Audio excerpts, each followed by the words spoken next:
the next section of our pattern, we're going to fill in this dark teal color here, and this is filled in with the seed stitch. So you can kind of see it's a bunch of little stitches that are either close together or overlapping in all sorts of different directions. So let's get started. So for this one, you can start anywhere inside this section here, but we'll come up from the back and just make a short stitch. And then we'll do another short stitch in a different direction. And we'll do a bunch of these all over, just filling in this section here.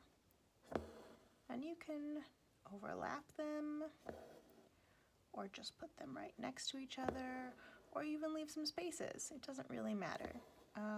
The seed stitch kind of reminds me a little bit of like sprinkles or confetti, because you can do them in whatever colors you want and space them out however you would like, but they're just like fun little stitches that give a little bit of extra texture.